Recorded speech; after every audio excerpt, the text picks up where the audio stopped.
Hea ülikoolipere! 2026. aasta mais lõpeb rektor Tõnu Viigi juhitud rektoraadi ametiaeg, mis tähendab, et just praegu on hea aeg tagasi vaadata viimasele 5 aastale ja selle aja olulistele arengutele õppimises ja õpetamises. Selle rektoraadi üheks 3 fookusest on olnud 21. sajandi ootustele vastav õpe ehk elumuutev kvaliteetne kõrgharidus. Selle keskmes on arusaam, et ülikoolis õppimine ei tähenda üksnes eriala omandamist, vaid peaks olema õppija jaoks inspireeriv, nõudlik ja isiksust kujundav kogemus. See tähendab ühelt poolt kvaliteetset ja teaduspõhist õpet, teisalt aga valmisolekut õppeprotsessi pidevalt arendada, muuta õppimine paindlikumaks ja õppijakesksemaks, toetada individuaalseid õpiteid, kujundada tulevikupädevusi ning aidata õppijal oma teekonnal paremini toime tulla. Samal ajal eeldab see ka õppejõudude, õppekavade ja kogu õppekorralduse teadlikku arendamist. Kuidas meil kõige sellega läinud on?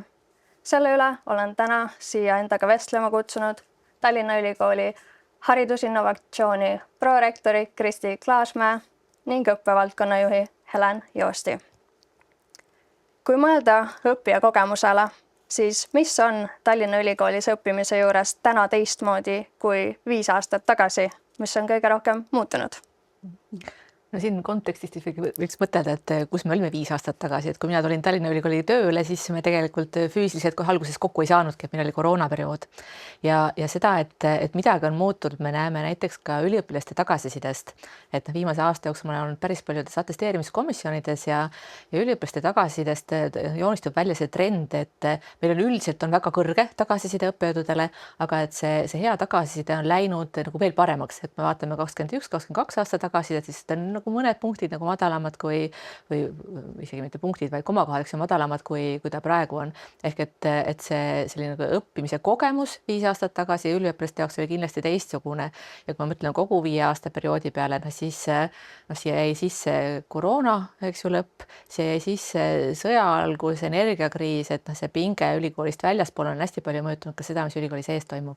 Minu esimene mõte on ka see, et tulid meelde maskid ja siinsama stuudios antud juhised, et kuidas koroona ajal käituda. Ja võib-olla üks asi, mis mulle tundub, et õppimises on tänu sellele koroonale ka muutunud, on see, et õppija ootab ja õppejõud on rohkem valmis pakkuma e-õppelahendusi. Ja minu meelest mulle tundub endal väga suur asi see, et Tallinna Ülikoolil on nüüd oma Moodle'i keskkond, mis võimaldab siis seda e-õpet ka sujuvalt läbi viia. Seal on veel palju arendusi, mida me tahaksime teha, kuidas erinevaid süsteeme omavahel kokku liita.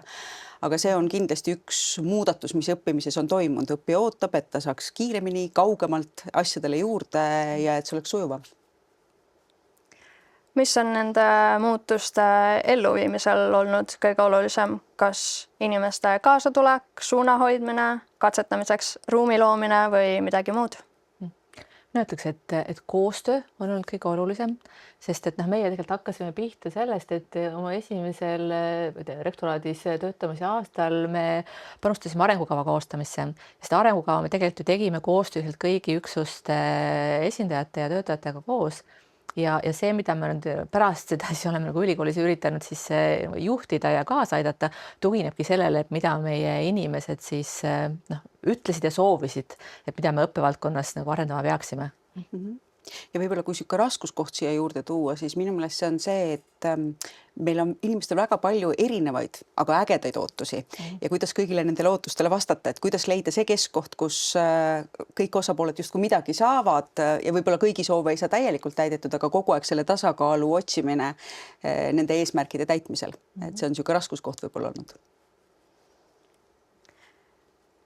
Kristi, kui sa vaatad tagasi nendele 5 aastale, siis milline uus lähenemine või idee õppearendamises on sinu meelest kõige paremini juurdunud?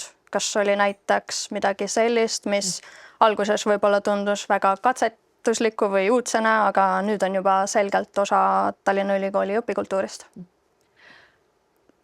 Mõtlen siin selle meie koosõppimise kultuuri peale. ma küll ei julge ütelda, et see on nagu päris uus lähenemine on, see on täpselt üks nendest asjadest, mida me väga selgelt kuulsime oma akadeemiliselt perelt, et me tahame üksteiselt õppida, me tahame koos mõtteid vahetada, me tahame koos asju teha ja seda me oleme proovinud toetada erinevates formaatides, et nii, ma ei tea, õppekavade toetamise juures kui ka siis nii-öelda, ma ei tea, tulevikupädevuste peale mõteldes sellistes aruteludes, et see on selline just ta ei ole ikkagi päris uus asi, et seda on ikkagi ülikoolis, ma arvan, alati tehtud, aga seda sooviti rohkem ja me kindlasti oleme seda võimaldanud rohkem. Kui me räägime 21. sajandi õppest, siis see ei muuda ainult õppija kogemust, vaid ka õppejõu rolli. Kuidas sulle tundub, kas viimase 5 aasta jooksul on muutunud ka see, kuidas õppejõud ise õpetamist mõtestavad?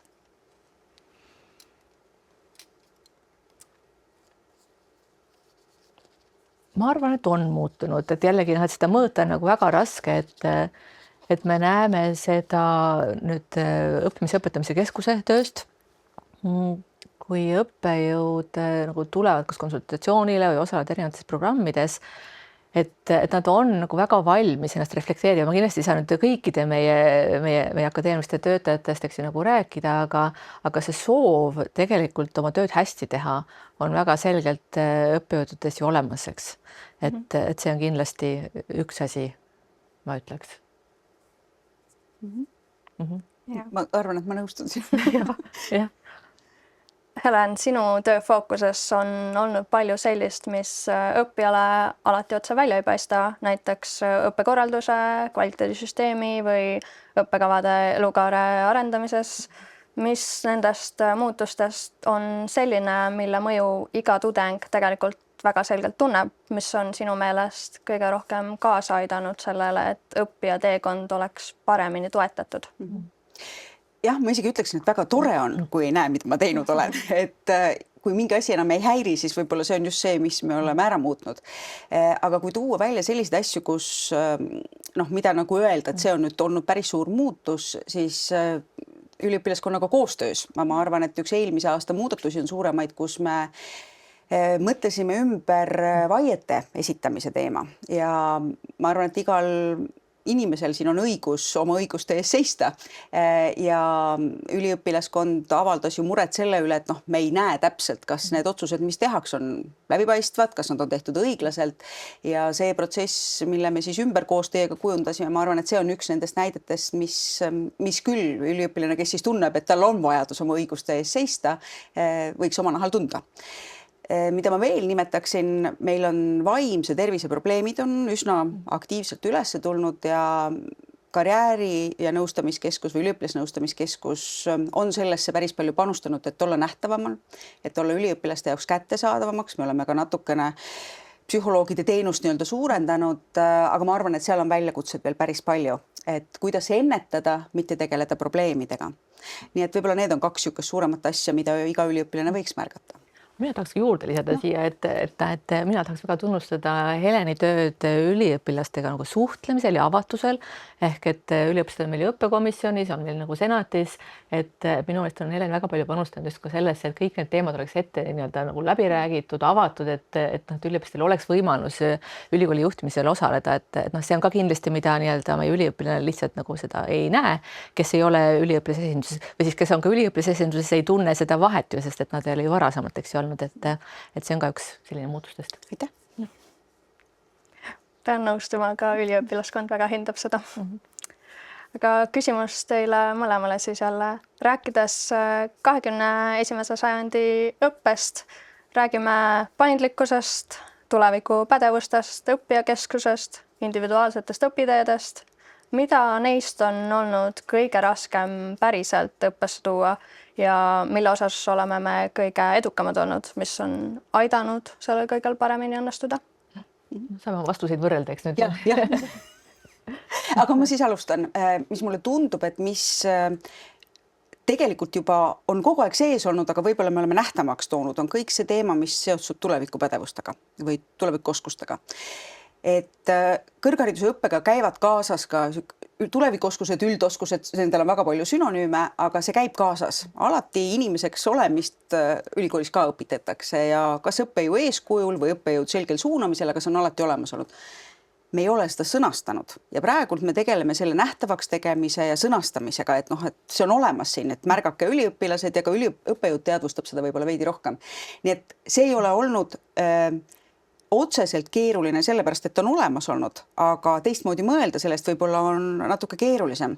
Aga paindlike õppeteedest ma mõtlen, et Kristil vist on rohkem rääkida, sest õpetajakoolituses me oleme selles osas päris palju pingutusi toimetanud. Jah, kusjuures mina ise mõtlesin, et ülikooli kontekstis nagu tervikuna see paindlike õpiteede, õpiradade loomine tegelikult on midagi, mida me tahtsime, kus me tahtsime palju rohkem eks ju, nagu liikuda ja lihtsalt ei ole kõigega suutnud nii palju tegeleda, kui me soovisime, et see on ka nagu arengukavas ühe sellise natuke varju jäänud teemana sees. Küll jah, et õpetajakoolituses me oleme seal suutnud suuremaid samme astuda läbi nagu mikrokraadide pakkumise ja ka täiendkoolituste pakkumine õpetajatele on praegu väga-väga mahukas. Ja sellise nende positiivse poole pealt veel, ma arvan, ka see selline õppija kesksus on midagi, mis on päris tublisti edasi liikunud ühelt poolt sellise nagu ma ei tea, tulevikupädevuste, üldoskuste, 21. sajandi oskuste mõtestamise läbi, mis kõik toob nagu fookuse ikkagi selle, mida õppija siis ikkagi ülikoolist eks ju saab. Ja teiselt poolt ka ikkagi selline kogu õppearendus on olnud sellise õppija kesksuse suunas minemise, ma ei tea, egiidi all, eks. Ja. Mis te arvate, kas Tallinna Ülikoolis on praegu rohkem julgust õppes katsetada kui 5 aastat tagasi? Mina alustan. Ma jubedalt tahaks, et oleks rohkem julgust. Aga kui ma võrdlen seda, kuidas on näiteks vaiete arv või siuke protestide arv tõusnud või ja see on loomulik, nagu ma ütlesin, et üliõpilasel on õigus seda teha, siis minu meelest see tegelikult teeb õppejõud pisut ettevaatlikumaks. Et kui õppija ootab, et kõik on väga hästi struktureeritud ja ette teada, siis õppejõul sellist vaba katsetamisloovust selle võrra võib jääda vähemaks, sest et meie eesmärk ei ole konflikti sattuda, eesmärk on õppida ja koos seda õpitud kogeda.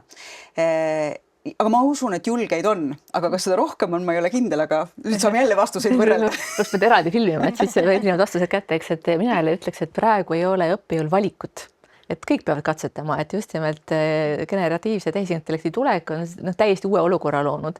Et kõik õppejõud proovivad, et kuidas ikkagi ülesandeid anda, kuidas neid hinnata, mida me teeme lõputöödega, et see suur katsetamine toimubki natuke teise nurgalt lihtsalt, eks ole, et millest on suur katsetamise, õppimise ja muutuste aeg. Jah, sest see on tõsi, et meil on palju asju, mis seda sunnivad tegema, alates õppekavade lahtivõtmisest, iga aine lahtivõtmisest ja tõesti tehisintellekt või tehisintellekt laiemalt, et see paneb ümber mõtlema, kas see, mida ma olen kogu aeg teinud, kas ma saan seda nii teha, mida ma pean teistmoodi tegema, kuidas õppija endiselt õpiks. Ma arvan, et meil ei ole õppejõudu, kes on pidanud midagi muutma viimastel aastatel. Aga jah, et kas on julgus katsetada või kuidas ma ütlen, hädavajadus, et see on nagu see rõhuasetuse vahe. Just. Jah, te nüüd ise tõite juba tehisintellekti oma vastustes välja ka, et see on tõesti midagi, millest me ei saa üle ega ümber. Aga Kristi, kuidas tehisintellekt sobitub 21. sajandi õppesse? Kas see on teinud meie eesmärkide saavutamise raskemaks või hoopis neid lihtsustanud? Ma arvan, et ta sobitub väga hästi, aga kas see nüüd raskem või lihtsam, seda ma ei oska niimoodi ütelda. Ja ta sobitub väga hästi, et mulle tundub, et tehisintellekti kasutamine ja tema olemasolu on juba selline, ma ei tea, lakmustest. Ehk et mingisugused olukorrad, ta toob nähtavaks mingisugused olukorrad, kus ka varasemalt tegelikult võib-olla see õppimine ja muutus õppijas ei pruukinud toimuda.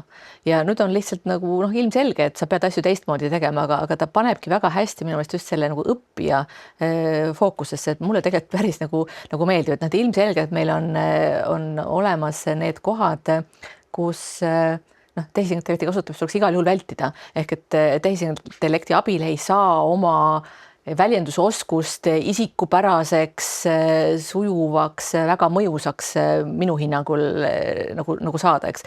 Ja meil on täiesti olemas sellised õppekavad, õppeained, kus see on üheks oluliseks eesmärgiks, eks.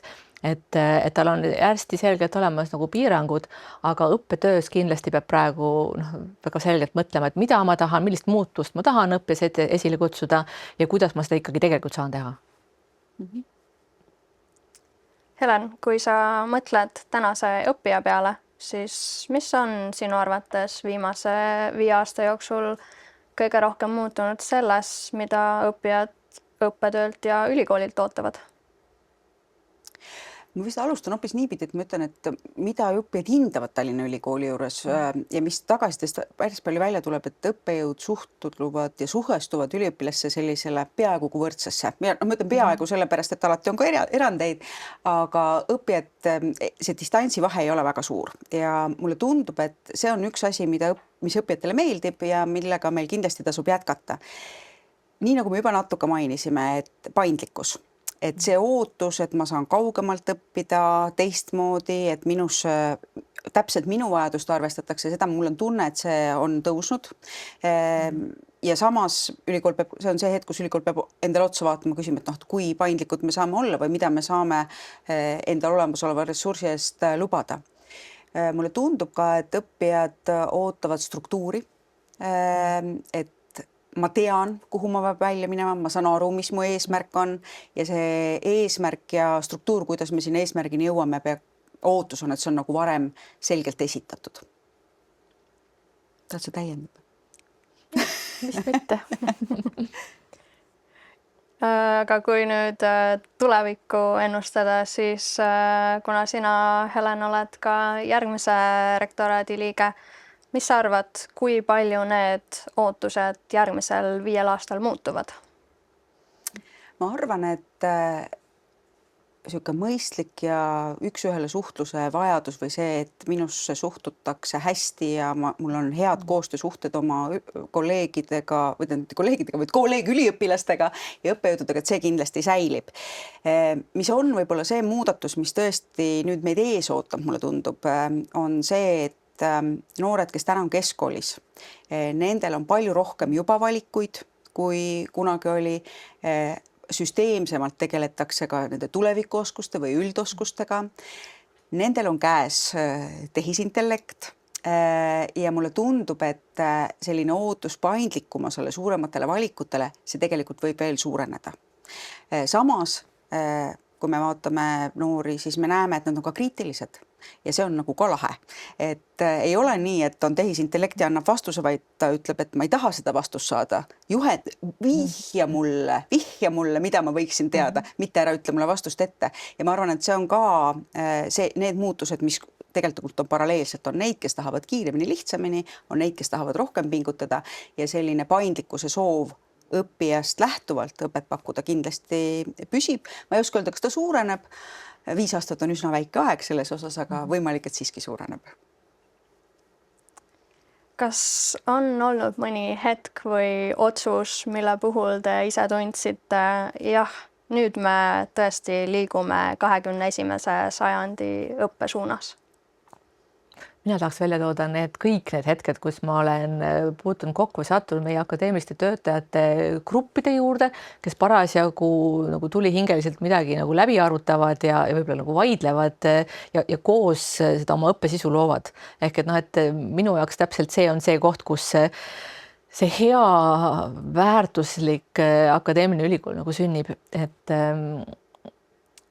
kuidagi südant soojendavad need hetked vaadata, et ühelt poolt ma näen, et nendel inimestel endal silm särab ja see, et meie kolleegide silm säraks on ju väga oluline ja teiselt poolt, et sealt tulevad ka need muudatused, et tõsi, et juhina ma ütlen, et muudatused ei ole alati sugugi nii kiired, kui me nagu tahaksime näha, et nad on pigem inkrementaalsed ja lähevad samm-sammult, nad lähevadki sellised lähima arengutsoonis, et kus meie inimesed on ise nagu valmis, aga need muudatused siiski niimoodi nad sünnivad, eks. Et need on minu rõõmuhetked, et mis need sinu rõõmuhetked on olnud? Mina võib-olla ikkagi, ma tooks nagu 2 asja välja ja üks on tegelikult taas üliõpilastega seotud, et paar aastat tagasi üliõpilaskond pöördus ja küsis, et kas me võiksime sellise aine teha, kus me päriselt toetame üliõpilased, kuidas olla see eestvedav üliõpilane ja sellel sügisel 25 aasta sügisel, siis see aine sai teoks ja mulle tundus, et need, kes osalesid, nad pigem ütlesid, et see oli nagu tore asi ja minule ka tundus, et see oli see võimalus, kus ennem rääkisid, et üliõpilased on meil erinevates kogudes,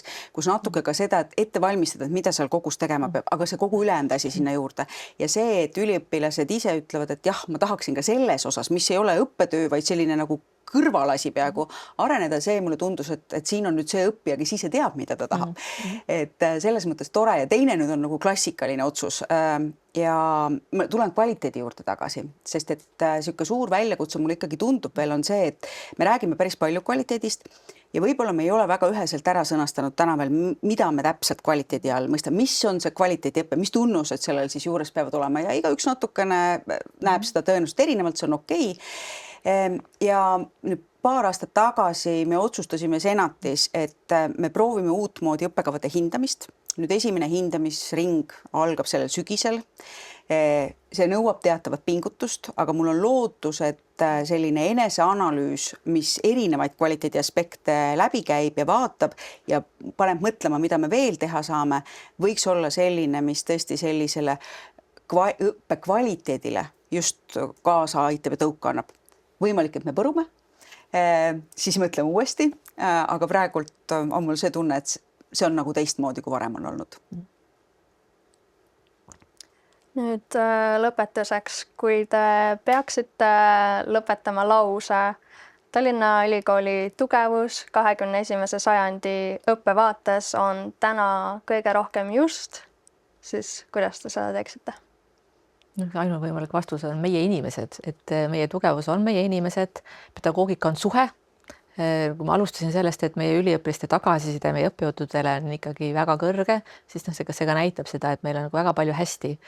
Ja nüüd ma nagu ootamegi neid uusi ja nõudlikke üliõpilasi ülikooli, et siit veel edasi minna, et kindlasti meil seda arenguruumi on ju ka veel, eks. Ja mina lihtsalt täiendan.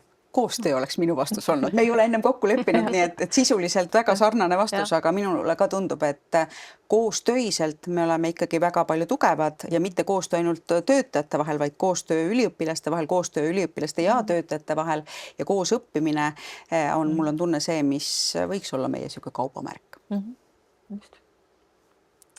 Nende mõtetega tõmbamegi tänasele vestlusele joone alla. Loodan, et suudame neid tugevusi ka edaspidi hoida ning kujundada meie õpet üha enam 21. sajandi ootustele vastavaks. Aitäh, Kristi, aitäh, Helen ja aitäh kõigile, kes meid kuulasid ja vaatasid.